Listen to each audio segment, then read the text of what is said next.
Hi guys, just waiting for Romain, who should log in very shortly. I hope you have your bottles ready.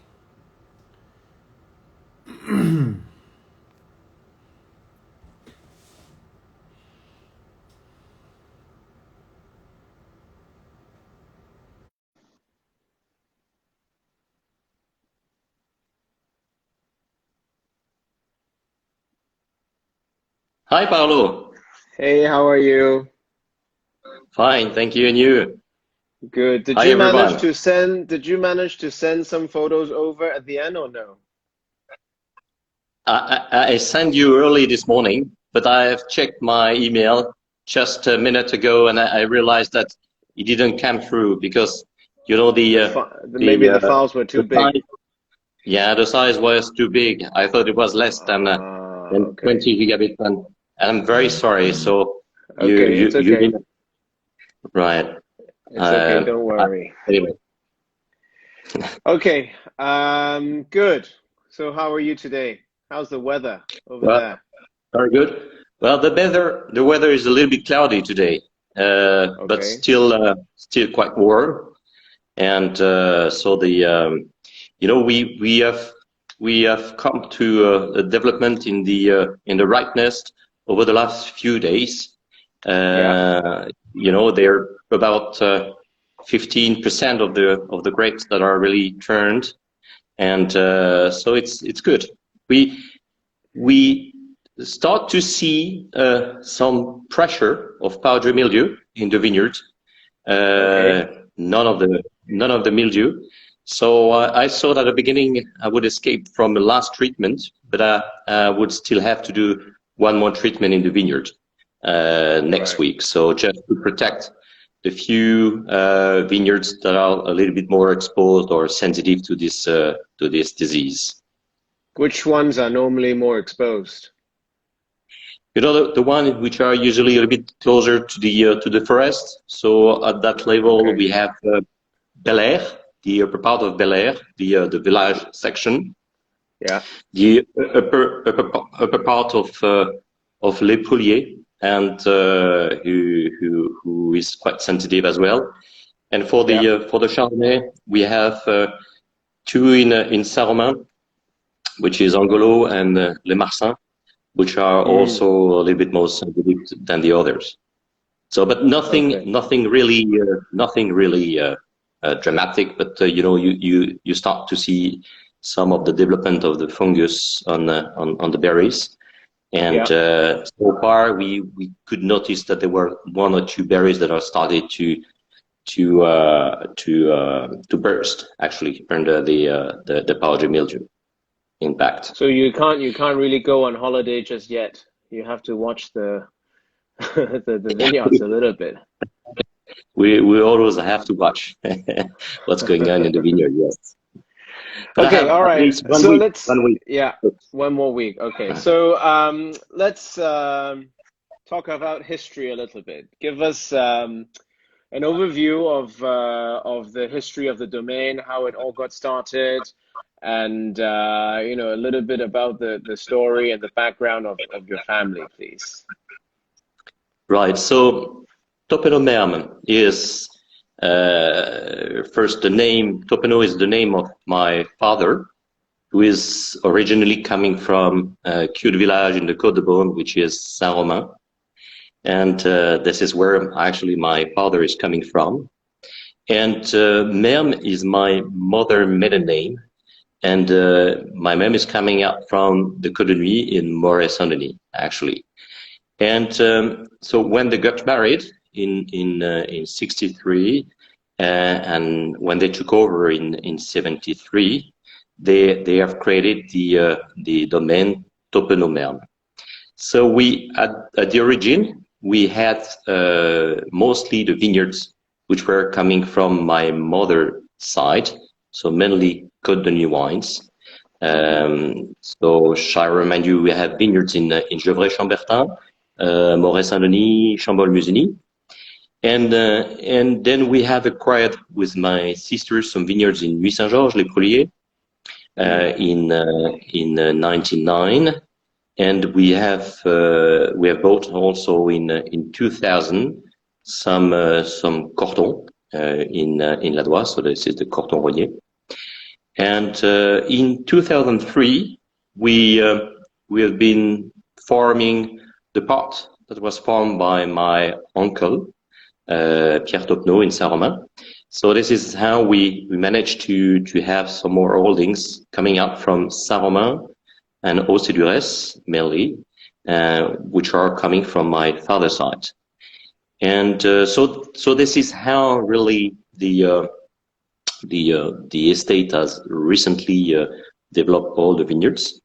But I would say that the roots of the family has been involved in few centuries of working in the vineyards and you know, some, I don't know how to say, some connecting activity, so like barrel making. So at least we're able to identify a few ancestors back in the early 17th century on the side from my mother, who was Claude Moreau, and on the sides from my father, there have been at least 9 generations that has been involved in the winemaking, and that we were able to have track on it. So, you know, before the French Revolution, it was a little bit more difficult to get an access of all the information, but at least we're sure that there have been 9 generations on my father's side, from our generation, from my generation, and 7 from my mother, actually, who has been involved in wine growing and making. How did they settle in Moret-Saint-Denis? Or why did they pick this village?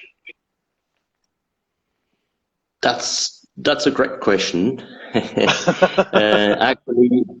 Actually, the family from my mother is coming out from Savoie, and they came into the village of Moret-Saint-Denis. Probably because it's one of the most beautiful villages in the Côte d'Ivoire, and it's center of the Côte d'Ivoire. To be honest, I don't know what's behind their decision to come and settle in Moret-Saint-Denis. But my grandfather Romain really settled in Moret-Saint-Denis, and you probably aware, Christophe. Peromino is my cousin, so this domain has been split into 2, and most of the part has been divided between his family and our family. And it's a cousin from which side? Mother side? From my mother's side, because my mother had 3 sisters. Marie-France, married to Henri Peromino, and they and the estate has been divided in 2, and my and family Peromino managed their own activity, and my parents at the beginning managed their own activity as well. So it has been split from my mother's grandfathers, actually my grandfather from my mother's side. Okay, I see. So what's the total hectares of vineyards that you own now? Now we own a little bit more than 13.5 hectares of vineyards, which are spread over roughly 20 different vineyards, but we are producing 19 different wines, because I've started to vinify together the 2 premiers crus from Hauts-du-Rez, Les Durez and Les Grands Champs, because I found that it was making a really consistent premier cru. Whereas I have split the Charme and Mazoyer in 2000. Before 2000, the Charme and the Mazoyer were vinified all together, and since that time I've been vinifying the Charme and the Mazoyer separately.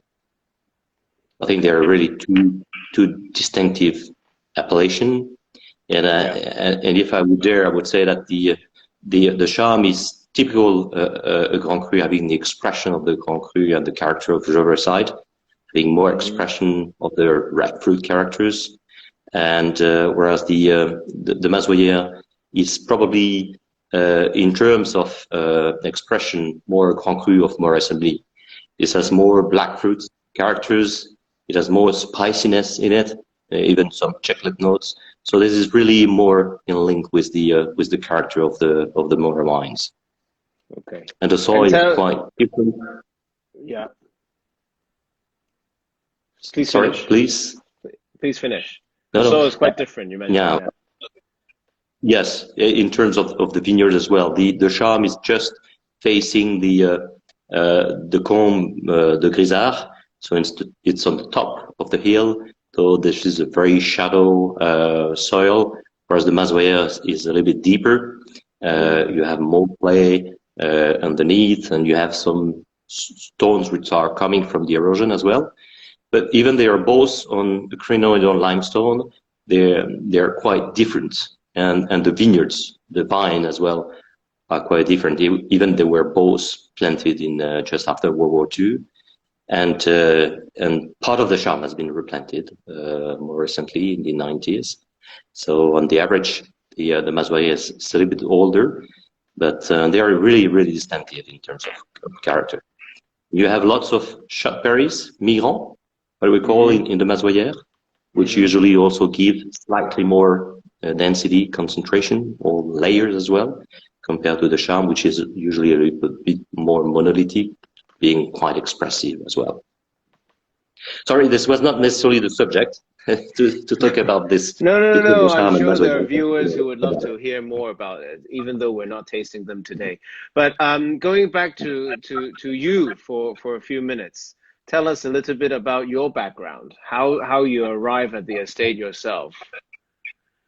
Okay. What did you study and all that?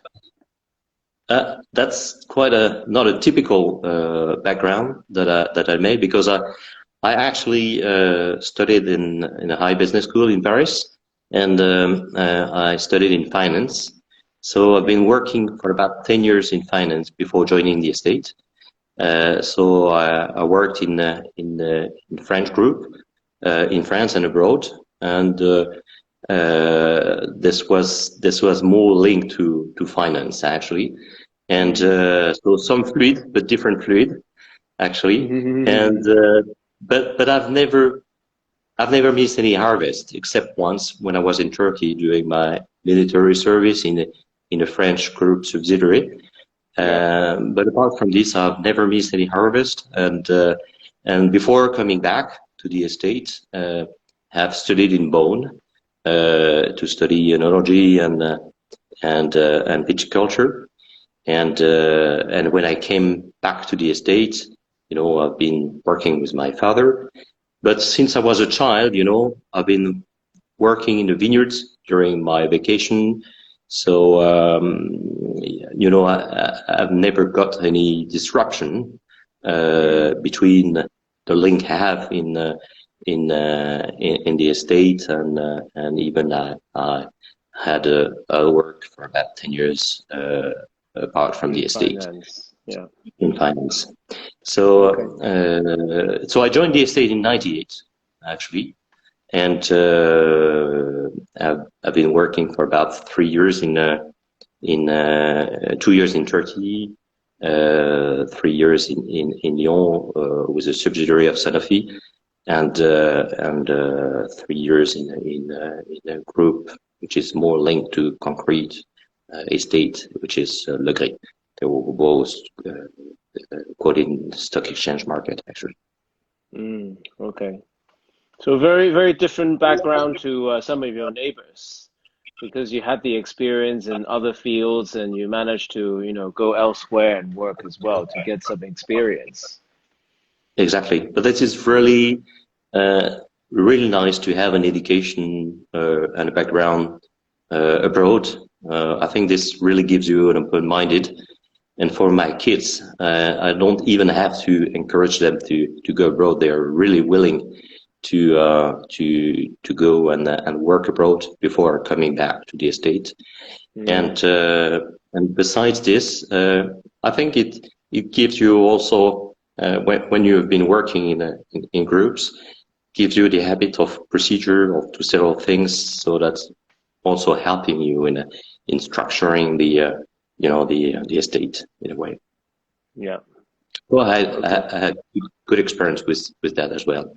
And when I decided to come back, I came with an open minded and say that really, while learning, you of course you get some knowledge about what you've learned, but you really scratch from zero, and you have to forget sometime what you've learned to experiment by yourself and to see if the things that you're implementing are going well or if you're going wrong. So I think what makes you keep on going ahead is experimenting. That's what is nice. Cool. Okay, your timing is almost perfect. I think some of the viewers probably want to go to the wine now. How should we arrange this? We have a 16, we have a 14, we have a 13. Which one would you suggest we taste first? I think normally we would go backwards. We would start with the earliest vintage, okay. And then but you have also different wine appellation as well. Exactly. Different appellation. But I think for this time I would probably start first with with Lariot 16. Okay. Then between Bel Air and Nuit Saint-Georges, I usually end in the same vintage by the Nuit Saint-Georges because it's a little bit more structured. But those vintages are not alike, so you could either go by Nuit or Bel Air. But we could go Bel Air and then Nuit Saint-Georges if you'd like. Okay, perfect. So let's start with the Riot. So Premier Cru, you're based in Maurice-Saint-Denis. Tell us a little bit about this vineyard. What makes it special?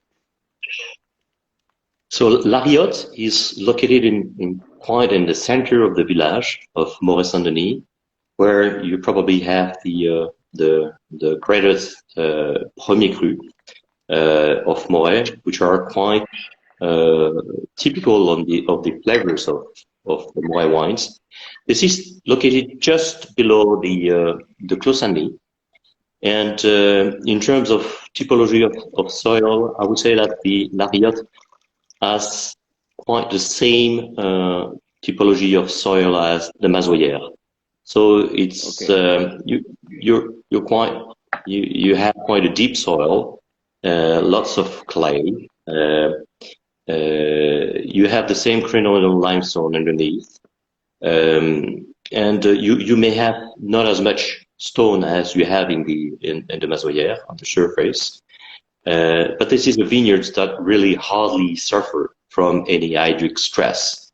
We could notice, and especially in 19. So this was a vineyard that hardly lost any leaves or hardly had any yellow leaves due to the hydric stress. So, and this is an old vine. This has been planted by our grandfather, and just after World War II, and despite this is quite an old vine, we still have to doubt, I don't know if it's the right term, try to really keep the yield at the right level, because it's quite a generous vineyards, so you have to really be careful when debidding, then to try to make a balanced yield for the vintage. 16 was the year that had the frost, right? Has it been affected? 16 was dramatic in Burgundy for the frost. You're right, but there were 3 exceptions. Moret was part of it, Romain and Santenay. So in those 3 villages, we hardly suffered from the frost. Okay. And in 16, we honestly made quite good yield in Moret, and by the extension even to the Mazoyer. And so we got nice yield in 16 for those three villages actually. We have been a little bit more touched in the Moret village or in the regional or set up in Moret due to mildew mainly, because we've got frost and then we've got mildew pressure as well.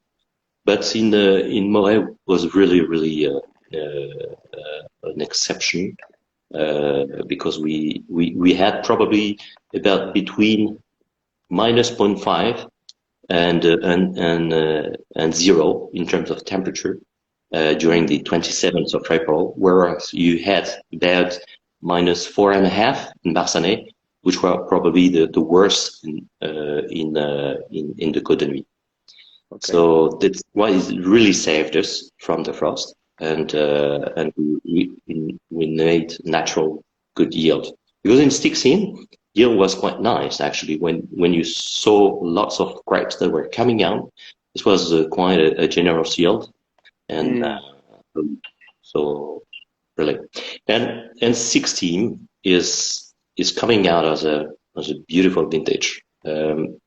I think for me this is one of the recent benchmark with 2010. This is of course quite young. This is a vintage that deserve to have more patience, and probably I don't know if you started, but in some cases some 16 have started to shut down a little bit, but this was really a vintage with a nice fruit definition character. This was very terroir driven, and you have a very nice balance.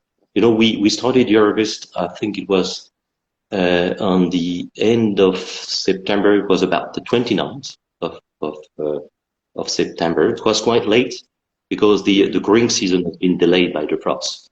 You know, by the time the vineyards catch up with the frost, so we lost at least about 2 weeks. So this is why, you know, we started the harvest quite late in 16, but this has nothing to do with related to the level of ripeness or maturity.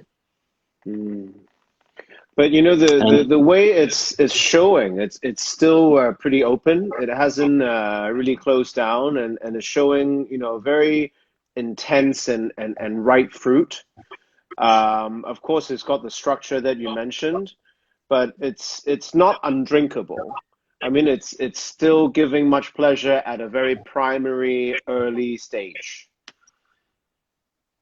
Usually, you know, we make wines with nice and silky texture, so you're quite able to enjoy and to drink them even when young.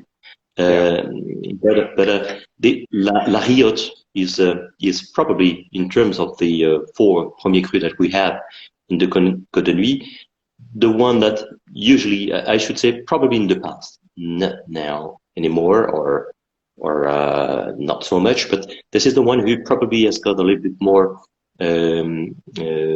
needs of aging, so that the tannin would be more refined. Actually, the tannin are usually a little bit more angulous if you compare it to at the extreme of La Comte d'Orbeau or even Bel Air, and in some cases of Le Prolier. But in recent vintages, with the global warming evolution, I mean, you don't have that impression or sensation. So in the last decades, I mean, with probably the exception of 11, which are at the beginning, you could feel that the tannin were a little bit more angulous. But apart from this vintage, probably the rest is very elegant, and the tannin were very refined even from the beginning. Yeah. So La Riotte usually show lots of, again, you know, I talked about the Mazoyer, lots of floral characters, you know, violet touch, rose petal, even when it's a more hot vintages where you probably have more expression of black fruit. And usually have a sense of spiciness, white pepper, which is also quite dominating by the flavors of Lariot. And this is a wine that really aged beautifully and that you can keep, so that it would really develop in terms of flesh and complexity. So there was a And I'm sure question that earlier. Someone asked, how do you soften the tannins? How do you make this, you know, into a silky type of texture? I think it's coming out from different things. The first thing is you have to harvest grapes that are really ripe. And the thing that I'm doing is when I go in the vineyards before deciding the date of the harvest, I'm tasting the seeds. So I'm crunching the seed to see how the tannins are coming out.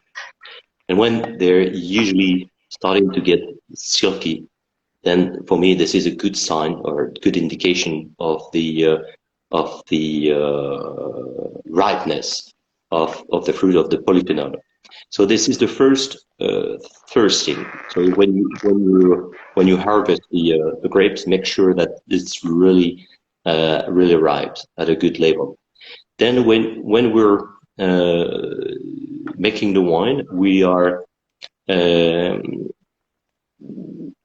have to find a way to get the balance between the acidity that is coming out from the fruit and the level of extraction of the most polyphenol and the quality of the tannin you're able to extract. And in some cases, to get the tannin a little bit more silky, you may keep on doing some hemp over by the end of the fermentation. It's likely microoxygenation that would ease the polymerization of the tannins, making more combined chains of tannin, and that would turn it into a more silkier, yes. So I would say that the key is try to make it balanced, so not to press as well in a high level, not to extract tannin that would be a little bit more harder. And so this is almost at every level of the winemaking that you try to make the balance between the level of tannin you extract and the quality of them. But the key thing first is the quality of the fruit. Of the grape, right. For sure. Okay. Good. Okay, so let's move on to a very different vintage, 2013.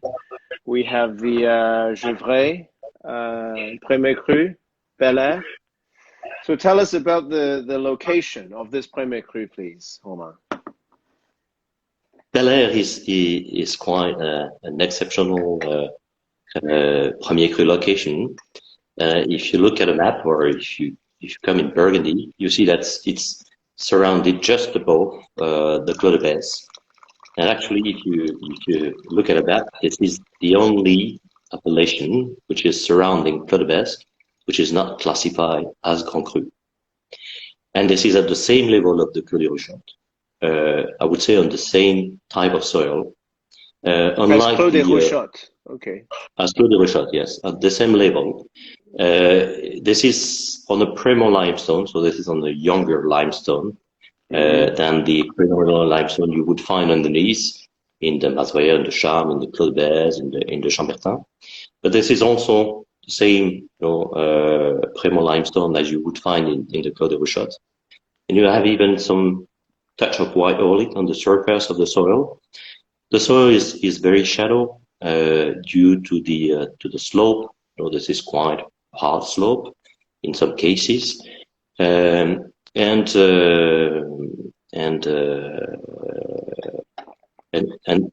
yes, this is probably a vineyard that over the last 20 years that really benefit the highest from the global warming evolution. Because I would say 20 years ago, we were a little bit struggling to harvest ripe fruit in that section, in that appellation, because there is no big stone like you have in the Comte d'Orbeau, for instance. In the Comte d'Orbeau, on a regular or normal weather condition, the evolution of the ripeness is coming out more easily because you have lots of big stones that is helping the heat to come out and to ease the ripeness of the fruit, whereas you hardly have any in Bel Air. But on the other way, in some extreme weather condition, the Comte d'Orbeau might suffer a little bit from extreme high temperature, whereas Bel Air would really benefit of it. Even they are quite both located rather closest to the forest. So the Bel Air appellation has really benefited recently from the global warming evolution. We don't have any issue about picking up the fruit and asking ourselves is the fruit is really ripe. And some 100 years ago, so this question was quite accurate to see if this appellation should be classified as a Grand Cru or Premier Cru. But nowadays, the level of ripeness, the freshness of this wine, whatever vintage, is really high. So this probably make it at a really high level of what it used to be some years ago. And at the same level of ripeness with our other Premier Cru, this is the one who really benefit the most from a high level of acidity, a high level of freshness. So this is performing really well in hot vintages, especially because you have between the Comte de Grisard and the Comte de Lavaux some fresh air, which is circulating during the summertime, that brings that that higher level of acidity afterwards. This is not only due to the soil, but it is also due to the cooler climate as well.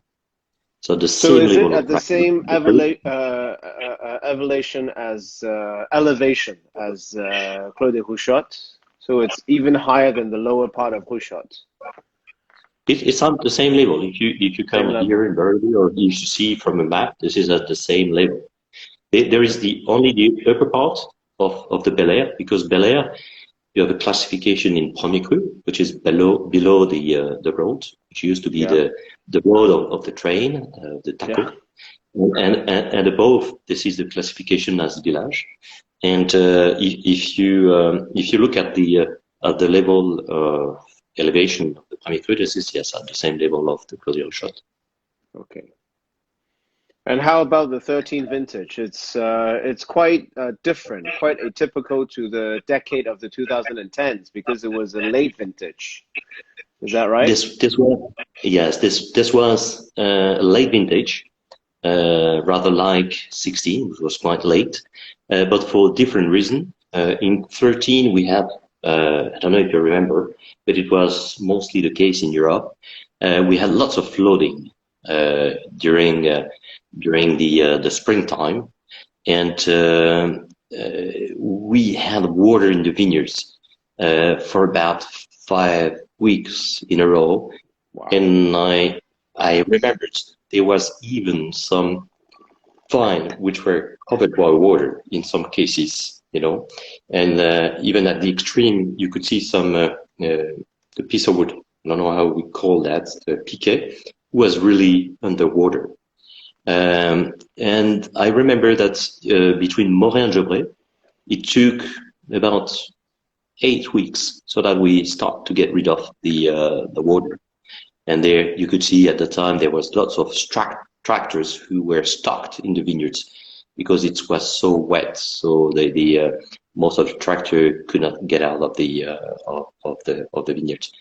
So the growing season started quite late due to this flooding in 2013, and this is why we mostly end up by doing one of the latest harvests of the last 20 years. We started on the 3rd of October, actually, the harvest, which was really, really late. It 20, 30 years ago was not unusual to start late September, beginning of October, but more recently it's quite an exception. And 2013 was part of it. I would say the global level of ripeness of the 13 was really nice. We probably end up with a high level of acidity. The vintage was probably not as how you say, gourmand as some other vintage. Could be like 15 or even 16. But there is lots of freshness into that vintage. And 13 was quite a vintage you needed to wait for a while. And I think now they're starting to open up again, and they start to be accessible and to drink beautifully. So this is the time you can really start to drink the 13. They have more evolution, more flesh, more complexity, but they just started again to reopen.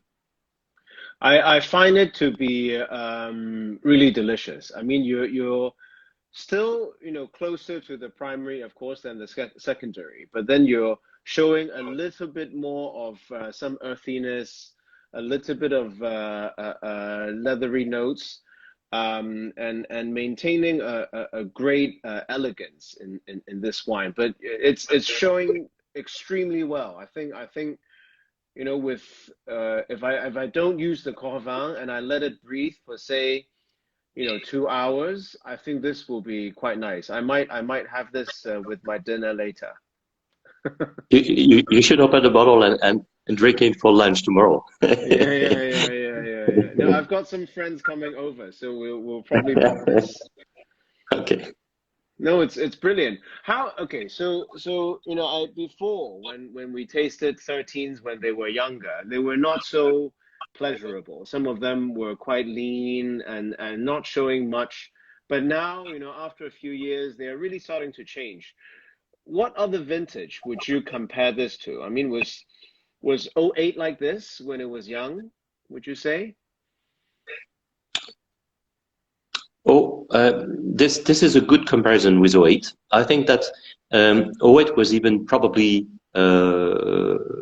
less accessible when young, because in 08 you have both quite a high acid level with quite a structured, high structured profile for the vintage, for the wines as well. So the two were usually reinforcing, and so you hardly had any pleasure in drinking the 08 when young.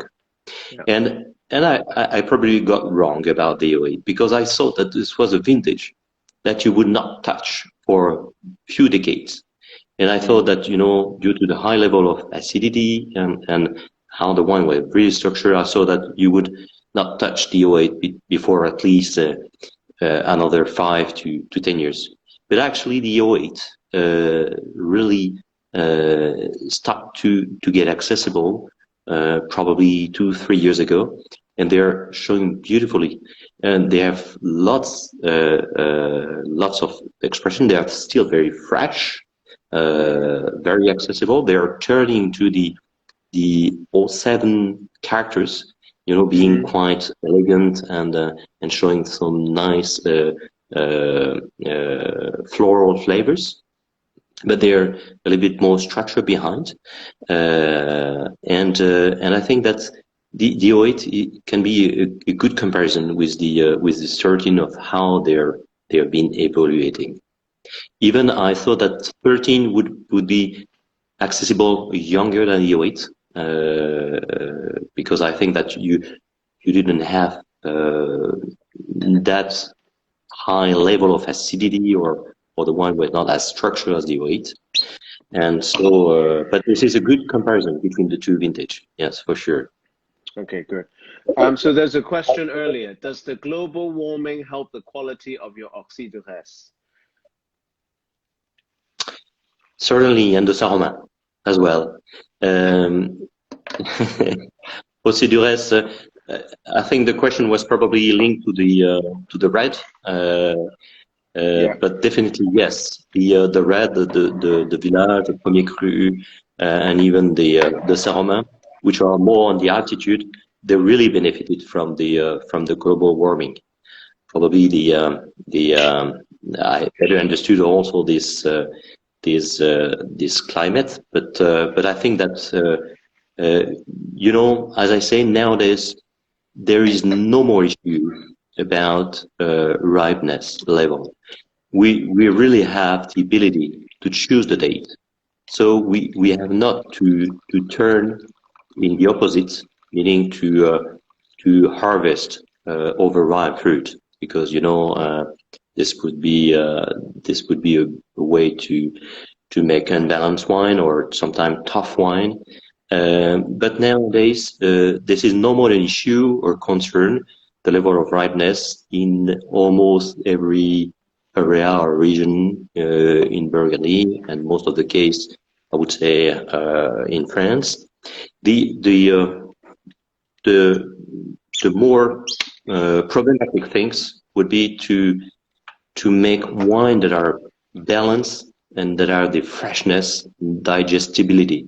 So the key issue with global warming is to make wine that are balanced and fresh, that you'd like to get another sip, and that you feel that are balanced, refreshing. So that's going to be an issue, because with the elevation of temperature, you tend to have a little bit higher alcohol level, and the sun is usually destroying the level of citric acid.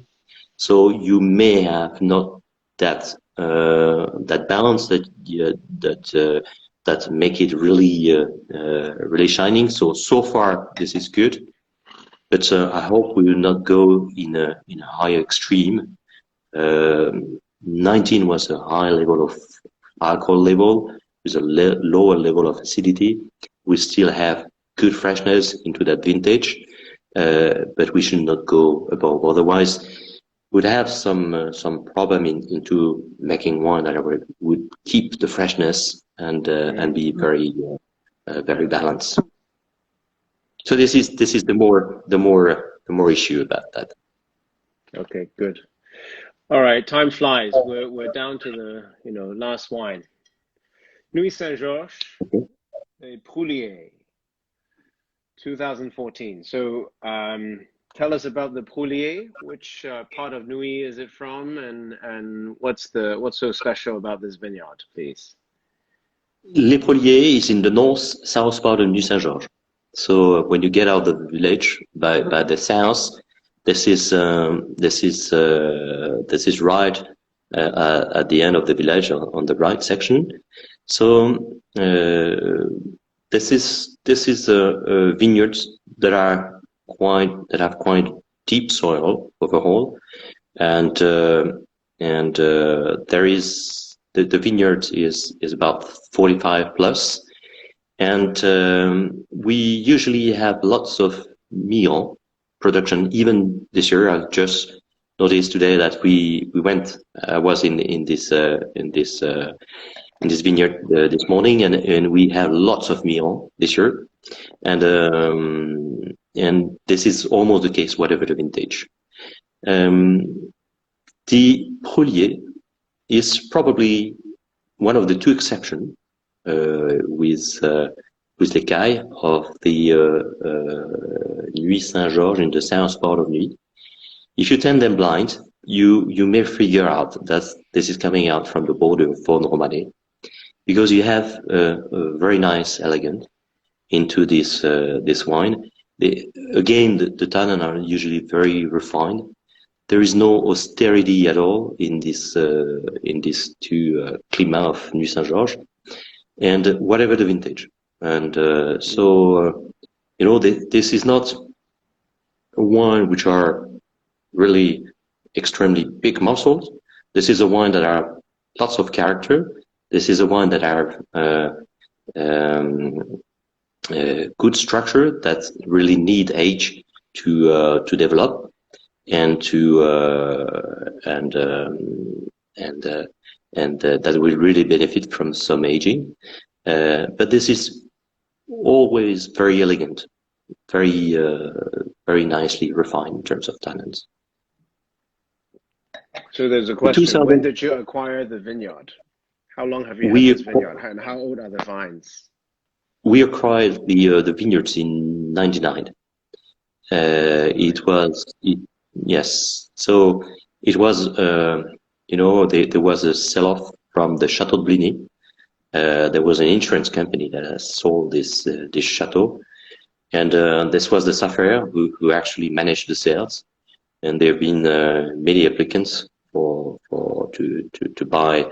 There have been probably 25 parcels that have been sold. Oh, wow. So, and we had the chance among the 300 applicants to get 1/3 of this appellation. At the beginning, this was a little bit more than 1.5 hectares, this parcel, and it has been divided into 3, and we've got about 1/3 of it. Right. And so, the vines are, they're 45 plus in terms of the age. So it's not a super old vines, but it's quite an old vine actually, sufficiently old to have a right and a good expression of the terroir. Are you organic in your vineyards? I've been farming organically since 2001, but we're not certified. And there have been one exception when I stopped farming organically. It was in 2016, due to the high pressure of the mildew, and so after the force treatment, I have to stop farming organically. Otherwise, we would probably have lost a lot of the crop. So, but most of the growers who were farming organically in 2016 had to stop, unfortunately.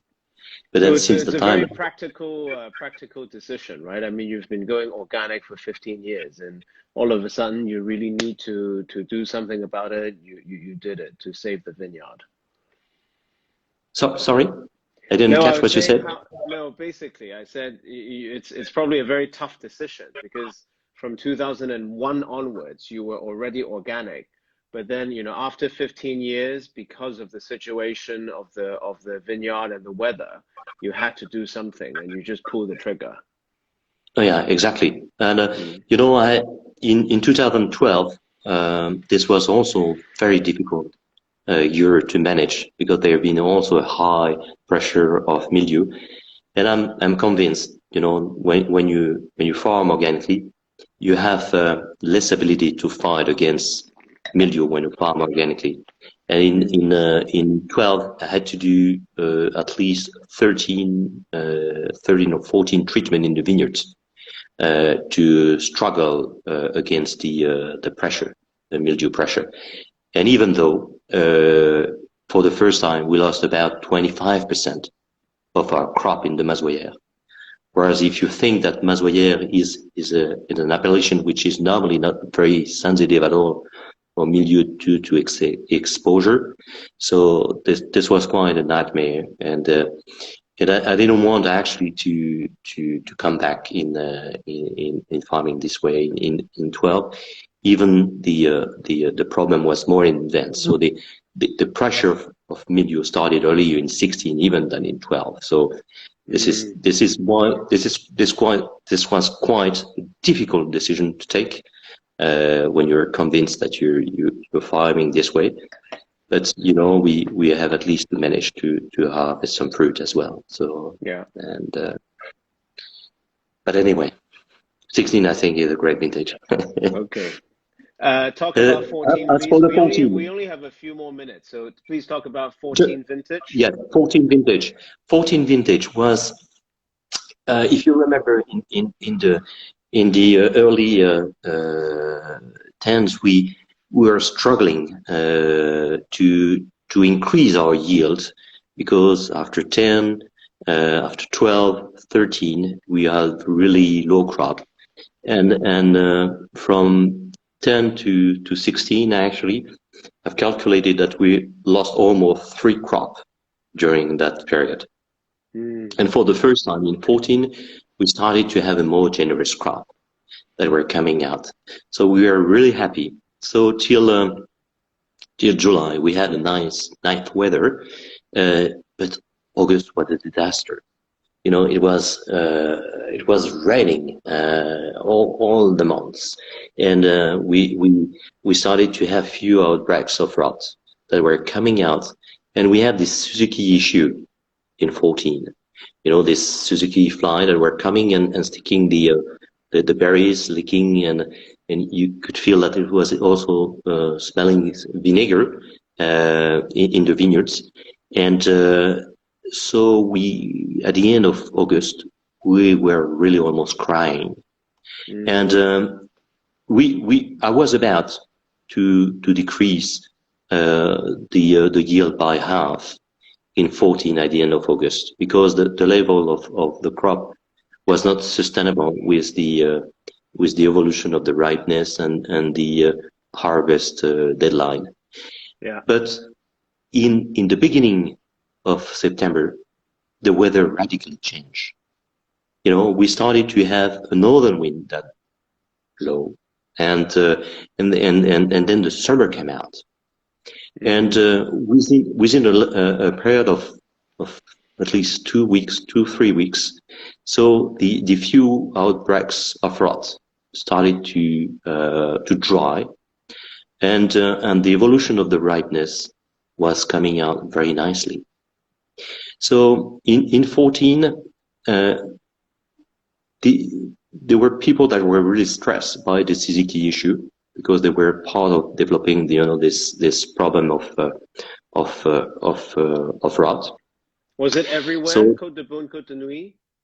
oh yeah, that was mostly everywhere. Yes, Okay. So I have a fly who's bothering me. They can hear you. They said Suzuki. That's the name of the fly.